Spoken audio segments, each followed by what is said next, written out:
अंधकारमय जंगल के बीचों बीच एक पुरानी सुनसान हवेली थी, जहां जाने की कोई हिम्मत नहीं करता था।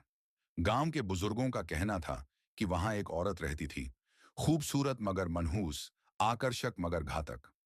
लोग उसे साय का आतंक कहते थे, और जो भी उसके पास गया वह या तो जीवित नहीं लौटा या फिर अपनी सुध बुद्ध खो बैठा। यह कहानी सुनने में पुरानी लगती थी, लेकिन कबीर के लिए यह महज एक भ्रम था। उसने हमेशा तर्कशील बातों पर विश्वास किया और भूत प्रेत की कहानियों को ग्रामीण अंधविश्वास समझा।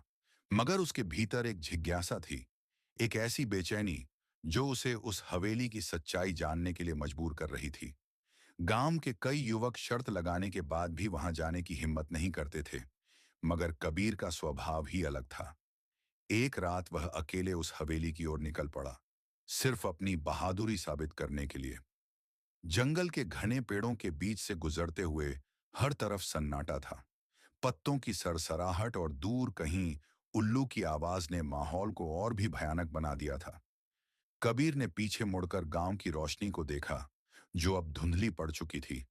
वह जानता था कि अब वापसी आसान नहीं होगी। चांदनी रात में हवेली का ढांचा एक वीरान और जर्जर साए की तरह दिख रहा था। उसकी दीवारें धुंध में लिपटी हुई महसूस हो रही थीं, जैसे कोई अदृश्य शक्ति उसे ढक रही हो। कबीर की सांसें तेज हो गईं, मगर वह रुकने वालों में से नहीं था। जैसे ही उसने कदम आगे बढ़ाया, जमीन के नीचे कुछ सरसराहट सी महसूस हुई, जैसे कोई उसके हर कदम पर नजर रखे हुए हो। दरवाजा धीरे धीरे चरमराते हुए खुला, जैसे किसी ने उसे खुद अंदर बुलाया हो। कबीर एक पल के लिए रुका, मगर फिर हिम्मत करके अंदर दाखिल हो गया। उसे नहीं पता था कि यह कदम उसकी जिंदगी को हमेशा के लिए बदल देगा। वह दबे कदमों से अंदर पहुंचा। अंदर की जगह सदियों पुरानी खुशबू से भरी हुई थी, जैसे समय वहीं ठहर गया हो। दीवारों पर धूल जमी हुई थी और छत से लटके जाले बीते हुए अतीत की बेबसी को दर्शा रहे थे। अचानक एक हल्की सी हंसी सुनाई दी, एक औरत की हंसी, कोमल मगर खोखली। कबीर का दिल जोर से धड़कने लगा, लेकिन उसने अपने डर को झटक कर आगे बढ़ना जारी रखा। और फिर वह दिखी, लंबे काले बाल, ठंडी आंखें और चेहरे पर एक अजीब सी मुस्कान। वह एक पल के लिए स्थिर हो गया, जैसे किसी जादू के प्रभाव में आ गया हो। उसकी सुंदरता में कुछ ऐसा था जो आकर्षित करता था, जो बुलाता था। तुम यहां क्यों आए हो? औरत ने फुसफुसाकर पूछा। कबीर को अपना गला सूखा महसूस हुआ, लेकिन उसने मुश्किल से कहा, बस यूं ही। वह मुस्कुराई, मगर उस मुस्कान में कुछ ऐसा था जो रीढ़ की हड्डी में सिहरन पैदा कर दे। ऐसा लगा जैसे वह न सिर्फ उसके शब्द सुन रही थी, बल्कि उसकी सोच को भी पढ़ रही थी। यहां यूं ही कोई नहीं आता, उसने करीब आकर फुसफुसाया। उसकी आवाज में एक अजीब सा सम्मोहन था। कबीर को लगा कि उसकी आवाज दीवारों से टकराकर लौट रही है, जैसे यह पल समय के किसी अज्ञात बंधन में कैद हो चुका हो।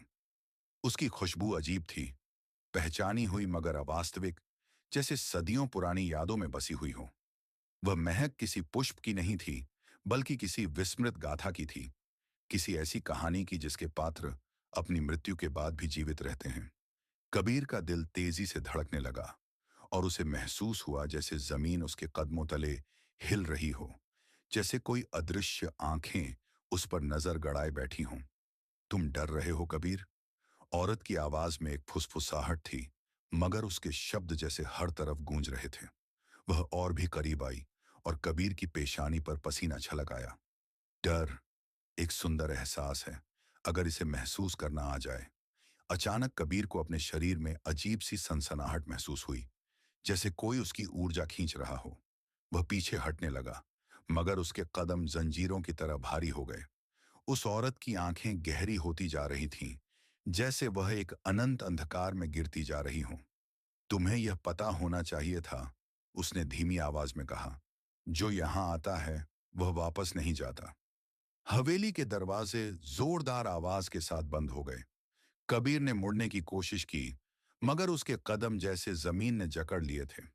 वह औरत अब और भी करीब आ चुकी थी, और उसके होंठों पर मुस्कान और चौड़ी हो गई थी।